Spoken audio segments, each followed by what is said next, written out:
गर्मियों की खुली रसोई। एक तो इतनी गर्मी, ऊपर से सारा दिन किचन में खड़े रहो। इतनी गर्मी में ये किचन काटने को दौड़ता है। हाँ भाभी, बात तो आपकी बिल्कुल सही है। ऊपर से सबके कमरे में खाना पहुंचा कर आओ। ये लोग गर्मी में कमरे से नहीं निकलेंगे। हद हो गई। बच्चे भी इन भाइयों को देखकर बिगड़ रहे हैं। वर्क फ्रॉम होम ना हुआ, कोई बवंडर हो गया। परेशान कर रखा है। सारा दिन रूम में बैठकर काम करेंगे और वहीं बैठकर खाना भी खाएंगे। हाँ भाभी, और बार बार इन लोगों को चाय कॉफी बनाकर देने के लिए जाओ। दोनों बहुएं खाना बनाते बनाते बात कर रही थी, तभी अनीता ने आवाज लगाई। मनीषा, सीमा, खाना बन गया क्या? खाने का वक्त हो गया है। जी मम्मी जी, बस बन ही गया है, रोटियां बनानी बाकी है। अच्छा तो सबको बुला लेती हूँ, तब तक तुम रोटियां बना लो। उनको बुलाने का क्या फायदा मम्मी जी? वो तो राजा महाराजाओं की तरह अपने कमरे में ही खाएंगे। हमें पहुंचा कर आना होगा ना खाना। ये क्या बात हुई भला? रुको, मैं अभी बुला कर लाती हूँ। आप भी कोशिश करके देख लीजिए मम्मी जी, हम तो थक गए। अनीता सबको बुलाने उनके कमरे में गई। अरे राज, मुकुंद बेटा, खाना बन गया है। खाना खाने बाहर टेबल पर आ जाओ। चलो। मम्मी, हमसे नहीं होगा बाहर आकर खाना। देखिए बहुत गर्मी है, हमें कमरे में एसी में आराम से बैठे रहने दीजिए। आप खाना यहीं लाने को कह दीजिए ना। हाँ मम्मी, हमें यहाँ बहुत काम है। हमें शांति से काम करना पड़ता है। बाहर जाएंगे तो गर्मी से हमारा दिमाग खराब हो जाएगा, फिर काम कैसे करेंगे? और फिर आपकी बहू यहाँ खाना पहुंचा देंगी तो कोई आफत नहीं आ जाएगी? अरे काम ही क्या है उनको। और हमें देखिए सारा दिन कितना काम का प्रेशर रहता है। काम तो वो लोग भी करती हैं सारा दिन। तुम्हारा काम काम है और उनके काम का कोई हिसाब नहीं है, गलत बात है। अरे बस खाना ही तो बनाती है माँ, और करती क्या है। सीमा, खाना लेकर आना यहाँ। मनीषा, थोड़े पापड़ भी लाना साथ में, और रोटियां गरम गरम लाना। मुझसे जरा भी ठंडी रोटी नहीं खाई जाती। हे भगवान, इन लोगों को तो समझाना ही बेकार है। इन लोगों को समझाना जैसे हाथी को जूते पहनाने जैसा है। सोनू मोनू, तुम दोनों चलो खाना खाने। दादी, हमारा मैच चल रहा है और बाहर बहुत गर्मी है, हमें पसीना आता है। पापा भी यहाँ खाना खा रहा है, तो हमारा खाना भी यहीं लगवा दीजिए। जैसे बाप वैसे बच्चे, सारे के सारे निकम्मे। पड़े रहने की आदत हो गई है ना। ये कहते हुए अनीता कमरे से बाहर आ गई। क्यों मम्मी जी, नहीं आए ना ये लोग? मुझे पता ही था नहीं आएंगे। मैं इनके कमरे में इनको खाना देकर आती हूँ। मैं अभी चलती हूँ। एक साथ सबको तू अकेले खाना कैसे देगी? 2 थाली तू ले ले, 2 मैं ले लेती हूँ। सीमा और मनीषा ने सबके कमरे में खाना पहुंचा दिया और जैसे ही बाहर आई, सोनू ने आवाज दी, मम्मी जरा अचार तो दीजिए, अचार बिना मजा नहीं आ रहा। अब सीमा अचार देने सोनू के रूम में गई, तभी मुकुंद ने आवाज लगाई, खाना तो बहुत टेस्टी बना है, बस थोड़ा सलाद और ला दो मनीषा। और हाँ, उसमें ना जरा नींबू भी डालना, खाने का मजा सलाद के बिना अधूरा है। अब मनीषा सलाद काट कर लेकर गई, तभी मोनू को और रोटियां चाहिए थी। इसी तरह सीमा और मनीषा रसोई से कमरे तक बार बार दौड़ रही थी। बेचारी दोनों अब बुरी तरह थक चुकी थी और अनीता को ये सब देखकर अपने बेटों पर बहुत गुस्सा आ रहा था। ऐसे ही सबका खाना खत्म हुआ। फिर सीमा और मनीषा सबके कमरे से जूठे बर्तन लेकर आई, उनको साफ किया और फिर खुद खाना खाने बैठी। इन बेवकूफों की अकल तो ठिकाना लगानी पड़ेगी। इनको समझाना होगा कि घर की बहुएं भी थकती हैं। ये सब तो निकम्मे हो गए हैं, बेड से हिला भी नहीं जाता इन लोगों से। क्या कर सकते हैं मम्मी जी, अब तो सोनू और मोनू भी इनकी तरह टीवी के सामने पसरे पड़े रहते हैं, एक नहीं सुनते। हाँ, कुछ कहने जाओ तो कहते हैं पहले पापा और चाचू को समझाओ, वो भी तो ऐसे ही कमरे में रहते हैं। ये लोग समझ नहीं रहे, इससे इनके शरीर पर कितना प्रभाव पड़ेगा। और थोड़ा हिलना डुलना चाहिए, थोड़ा बाहर टहल कर आना चाहिए, पर नहीं, देख लो शाम होने को है पर मजाल ही अपने अपने कमरे से बाहर आ जाए।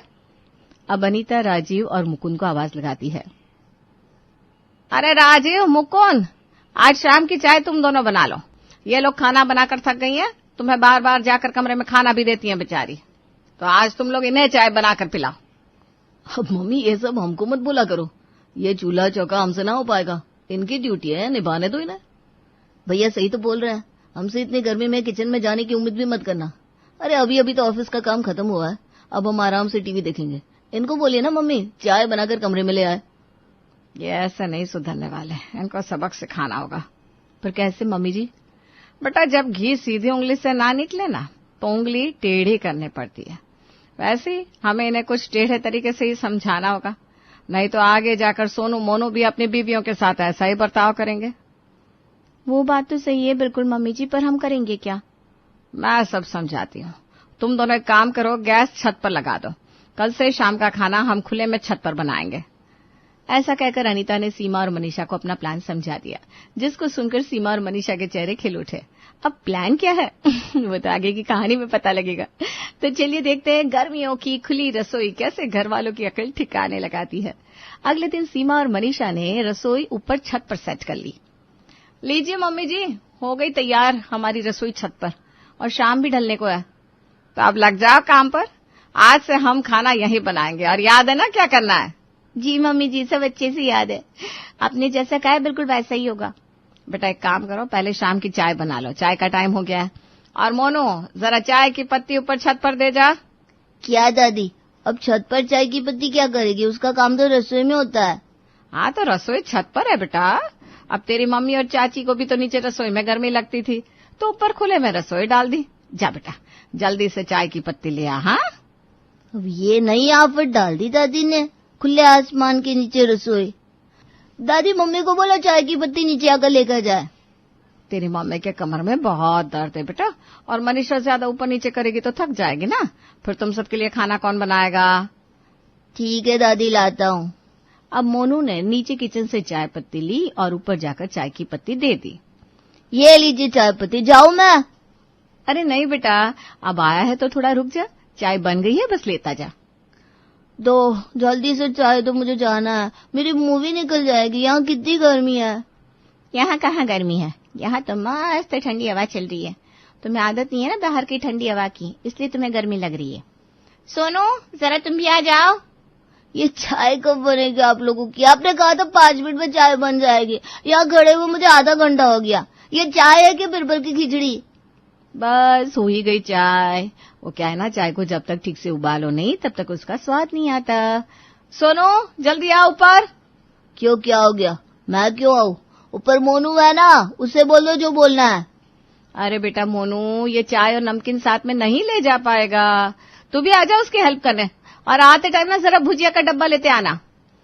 मोनू 2 बार जाकर चाय ले आएगा, इसमें क्या बड़ी बात है? प्लीज मुझे उठने को मत बोलो। तुझे तो मैं कमरे से निकाल कर रहूंगी, बड़ा आया हुक्म चलाने वाला। अरे बेटा मोनू तेरा छोटा भाई है, कुछ तो सोच इसके बारे में। सीमा की बात सुनकर मोनू को भी सोनू पर गुस्सा आ गया।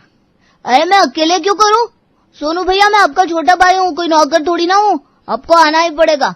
आप आइए, हम दोनों साथ में मिलकर चाय और नमकीन लेकर चलते हैं, वरना आज आपको चाय नहीं मिलेगी। मोनू की बात सुनकर अब सोनू के पास कोई चारा नहीं था। आता हूँ, रुको। अब आया ना ऊंट पहाड़ के नीचे।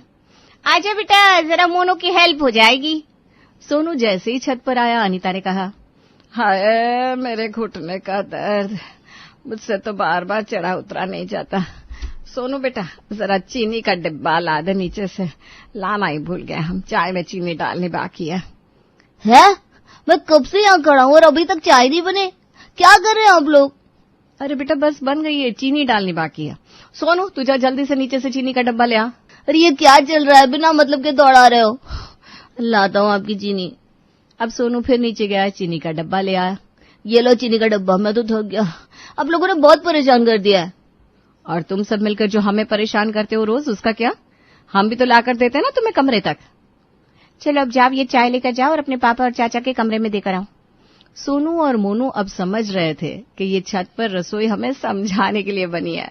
वो दोनों चुपचाप चाय और नाश्ता लेकर चले गए। अगले दिन शाम को छत पर सीमा और मनीषा खाना बना रही थी और अनीता उसके पास बैठी थी। तभी सीमा ने आवाज दी, आज सुनते हो सोनू मोनू के पापा, जरा छत पर आना। अब क्या हो गया, क्यों बुला रही हो? वो फ्रिज में से दूध का पतीला ला दीजिए ना, पनीर बनाना है।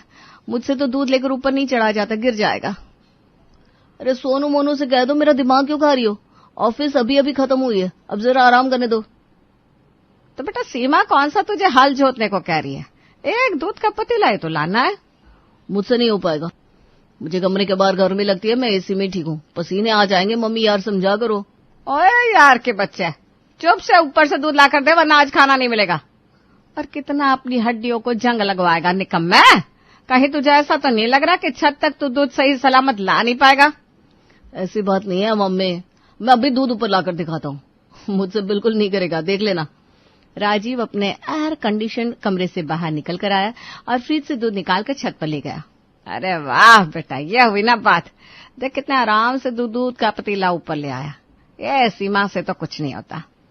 हाँ मम्मी, ले तो आया पर गर्मी से बेहाल हो गया हूँ, अब अपने कमरे में जाता हूँ। भैया अब आ ही गए तो जरा नीचे से सब्जियां भी ला दीजिए ना प्लीज।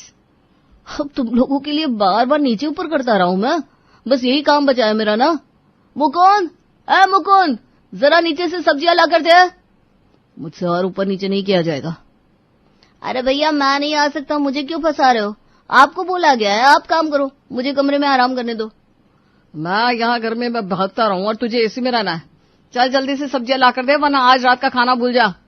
अच्छा बाबा, लाता हूँ। आप लोग ना शांति से जीने नहीं दोगे। अरे मनीषा और भाभी को क्या जरूरत थी छत पर रसोई करने की? अच्छी भली रसोई तो है यहाँ नीचे घर में। तो सब्जियां लेकर आ, इन्हें भी गर्मी लगती है रसोई में। तुम्हारी तरह कमरे में बैठकर ठंडी हवा तो खा नहीं सकती, इसीलिए गर्मियों में खुले में रसोई की है, ताकि हवा भी लगती रहे और खाना भी बनता रहे। अब मुकुंद के पास और कोई चारा नहीं बचा था। उसने छत पर जाकर सब्जियां दे दी और जैसे ही वहां से आने लगा, सीमा ने कहा, अरे रे रे, ओहो, ये तो बड़ी गलती हो गई। इसके बिना खाना कैसे बनेगा? अब क्या भूल गई? अरे नमक का डब्बा यहाँ है ही नहीं। जरा आप दोनों में से कोई भी नमक का डब्बा ला दीजिए ना नीचे से। उफ, अब नमक का डब्बा भी ला कर दो इन्हें। अरे सब कुछ ध्यान से ऊपर लाना चाहिए था ना। ठीक है ना, भूल गई तो भूल गई, क्या कर सकते हैं। तुम दोनों जवान हो, भाग कर जल्दी से ला दो नमक, वरना फीका खाना बिल्कुल अच्छा नहीं लगता। अरे यार, आज तो इन लोगों ने बैंड बजा दिया। मुकुंद अब फिर से नीचे गया और नमक का डब्बा लाकर सीमा को दिया। ये देखिए, आपके लिए कितना आसान था, कितने जल्दी से नमक ला दिया। अब मुझे जो भी मंगवाना होगा ना, मैं मुकुंद भैया को ही बोलूंगी। अरे राजीव, तू कहाँ चल दिया बेटा? अब जब ऊपर आ ही गए हो तो ताजी हवा थोड़ी खा लो और मेरे पैर भी दबा दे यार, बहुत दर्द कर रहा है। मुझे ताजी हवा नहीं खानी, मुझे अपने कमरे में जाना है। अरे तू तो ऐसे कर रहा है जैसे कमरे में ही तेरी दुनिया है। अच्छा मत खा ताजी हवा, मेरे पैर तो दबा दे जरा। मुकुंद तो भी आ जा, एक पैर राजीव दबाएगा, एक पैर तू दबा दे। ये अच्छी मुश्किल है, पता नहीं ये लोग कौन से जन्म का बदला ले रहे हैं। आज तो इन लोगों ने कसम खाई है कि चैन से जीने नहीं देंगे। हाँ भैया, मुझे तो लगता है ये इनकी साजिश है हमें सबक सिखाने की। जैसे हम इन्हें हर काम के लिए बार बार अपने कमरे में बुलाते थे, वैसे ही ये भी हमें बार बार भगा रही है। मुकुंद, बात तो तुम्हारी सही है, मुझे भी दाल में कुछ काला ही लग रहा है। अरे क्या खुसुर पुसुर चल रही है दोनों भाइयों में? चलो जल्दी से आकर मेरे पैर दबाओ। कुछ बोलती नहीं हो तो सर पर चढ़ गया हो। राजीव और मुकुंद अब बुरे फंस चुके थे। वो दोनों छत पर बैठकर अनीता के पैर दबाने लगे। तभी मनीषा ने सीमा से कहा, भाभी, मम्मी जी का आइडिया तो काम कर रहा है, इन्होंने मैं बड़ा परेशान किया है। अब इनकी क्लास लगती देखकर मुझे बड़ा मजा आ रहा है। हाँ मनीषा, मेरे कलेजे को तो ठंडक मिल रही है इनको कमरे से बाहर छत पर देखकर, और कैसे बार बार भागना पड़ रहा है इन्हें। मुझे तो मजा ही आ गया। बस अब इन लोगों को अपनी गलती का एहसास हो जाए। वो तो ठीक है भाभी, पर सोनू मोनू को भी सबक सिखाना है ना, और आधा तो कल सिखा दिया उन्हें। कैसी उनकी हालत खस्ता हो गई थी, बाकी का काम आज करते थे। हाँ मनीषा, सोनू मोनू को आवाज लगाते हैं। सोनू मोनू, कहाँ हो दोनों? जल्दी ऊपर आओ। हम पढ़ रहे हैं, मैं डिस्टर्ब मत कीजिए मम्मी, पढ़ने दीजिए। मुझे पता है तुम दोनों कोई पढ़ाई वढ़ाई नहीं कर रहे हो, मैंने अभी तुम लोगों को सोशल मीडिया पर ऑनलाइन देखा है। चलो ऊपर आ जाओ। अरे ये क्या है, बिना मतलब क्यों परेशान कर रहे हैं? देखो तुम्हारे पापा और चाचा कितना काम कर रहे हैं, तुम्हें उनकी हेल्प करनी चाहिए ना। और मैं तुम दोनों के लिए मैंगो शेक बना रही हूँ, पीना हो तो आ जाओ ऊपर। वाह, मैंगो शेक, हम अभी आते हैं। अब आ रहे हो तो फ्रिज में से मैंगो लेते आना, उसके बिना मैंगो शेक कैसे बनेगा? ये देखो फिर इनका काम शुरू। मैं सच कह रहा हूँ, ये हमें जानबूझकर परेशान कर रहा है। पर सही भी है ना, इतना ऊपर नीचे करके मुझे समझ में आया कि हम जब मम्मी और चाची को बार बार कमरे में बुलाते थे, कभी खाना लाने कभी पानी देने, उनको कितनी दिक्कत होती होगी ना। हाँ, वो दोनों हमारे लिए खाना बनाती है, हमारे सारे काम करती है, और हम है कि उन्हें समझती ही नहीं। हमें उन्हें समझना चाहिए, एक साथ टेबल पर बैठकर खाना खाना चाहिए। बिल्कुल सही कहा। सोनू और मोनू बातें करते हुए आम लेकर छत पर पहुंचे। उन्हें अपनी गलती का एहसास हो चुका था। मम्मी, चाची, ये लीजिए आम, और हमें माफ कर दीजिए, सॉरी। हमें समझ में आ गया है, जैसे हम अभी परेशान हो रहे हैं, वैसे हम जब आपको हमेशा कमरे में खाना देने, पानी देने या और कोई सामान देने बार बार बुलाते हैं तो आपको कैसा लगता होगा। आगे से हम लोग ऐसा नहीं करेंगे। हाँ, अब से हम टेबल पर आकर खाना खा लेंगे और अपनी चीजें खुद ही ले लेंगे, आप लोगों को परेशान नहीं करेंगे। तभी राजीव और मुकुंद भी कहते हैं, हाँ सीमा, अब मैं भी टेबल पर सबके साथ बैठकर खाना खाऊंगा और कभी कभी तुम्हारी हेल्प भी करूंगा। मनीषा, हमें समझ में आ गया है कितनी तकलीफ होती है जब किचन का काम करते हुए तुम लोगों को बार बार कमरे में भागना पड़ता है। ये हुई ना बात, आखिर तुम्हें समझ में आई क्या? बेटा, ये सीमा और मनीषा भी ना इंसान है, इन्हें भी गर्मी लगती है, थकान होती है, फिर भी ये इतनी गर्मी में तुम्हारे लिए अच्छा अच्छा खाना बनाती है। तुम दोनों को इनकी इज्जत करनी चाहिए। आज मैं खुश हूं कि तुम दोनों को अपनी गलती का एहसास हो गया। और एक औरत को क्या चाहिए, वो अपने घर के लिए ही तो जीती है, घर वालों की खुशी ही उसकी खुशी होती है। सारा दिन काम करती है, घर वालों की सेवा करती है, बदले में चाहिए तो सिर्फ थोड़ा प्यार और इज्जत। बस उसके काम को भी काम समझा जाए, उसके मन को भी देखा जाए। हाँ सीमा, अब मैं तुम्हें कभी शिकायत का मौका नहीं दूंगा, पक्का प्रॉमिस। और आज के बाद शाम की चाय मैं और भैया ही बनाएंगे, तुम दोनों दोपहर के खाने के बाद आराम करना। थैंक यू मुकुंद जी, हमें समझने के लिए। चलो भाई, अंत भला तो सब भला। आज हम सब साथ बैठकर गर्मियों की खुली रसोई में खाना खाएंगे। अनीता की बात पर सब जोर से हंस दिए।